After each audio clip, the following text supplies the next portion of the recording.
शासनाच्या आरोग्यविषयक विविध योजनांमधून मदत न मिळालेल्या पात्र व गरजू रुग्णांसाठी मुख्यमंत्री वैद्यकीय सहायता निधी आधार ठरत आहे। सोलापूर जिल्ह्यात आर्थिक वर्षात 1590 रुग्णांना सुमारे 12,86,00,000 रुपयांची वैद्यकीय आर्थिक मदत वितरित करण्यात आली। मुख्यमंत्री देवेंद्र फडणवीस यांच्या दूरदृष्टीतून जिल्हा कक्षाची स्थापना, पेपरलेस अर्ज प्रक्रिया, तातडीने अर्जाचा निपटारा करणे आदी सकारात्मक बदल करण्यात आले। मुख्यमंत्री सहायता निधीच्या कार्यपद्धतीत केलेल्या सुधारणा आणि मदतीचे विविध मार्ग उपलब्ध करून दिल्याने पारदर्शकता वाढून मदत वितरणाचा वेग लक्षणीयरित्या वाढला आहे। परिणामी अधिकाधिक पात्र रुग्णांना वेळेत आर्थिक सहाय्य मिळत आहे।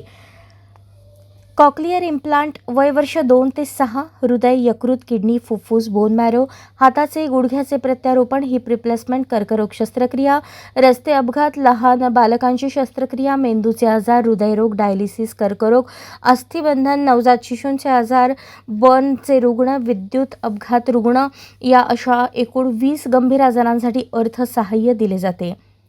राज्याचे मुख्यमंत्री देवेंद्र फडणवीस यांच्या पुढाकाराने मुख्यमंत्री सहायता निधी कक्ष, BPCL फाउंडेशन व टाटा मेमोरियल सेंटर यांच्यात बालकांच्या कर्करोग उपचारासाठी नुकताच सामंजस्य करार करण्यात आला आहे। 1 एप्रिल 2025 ते 31 मार्च 2026 या कालावधीत राज्यातील तब्बल 40,776 रुग्णांना 333,06,81,500 रुपयांची वैद्यकीय मदत देण्यात आली।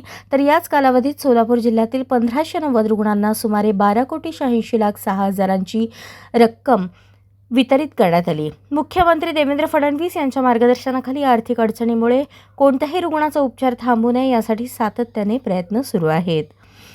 सोलापूर जिल्ह्यातील अनेक गरजू आणि पात्र रुग्णांना वेळेत आर्थिक सहाय्य मिळत आहे। गरजू रुग्णांनी या योजनेचा लाभ घेण्यासाठी तसेच अधिक माहितीसाठी 1800-123-2211 या टोल फ्री क्रमांकावर संपर्क साधावा असे आवाहन मुख्यमंत्री सहायता निधी व धर्मादाय रुग्णालय मदत कक्षाचे कक्षप्रमुख रामेश्वर नाईक यांनी केले आहे। जनता राज्य न्यूज चॅनलला सबस्क्राईब करा, लाईक करा आणि शेअर करायला विसरू नका।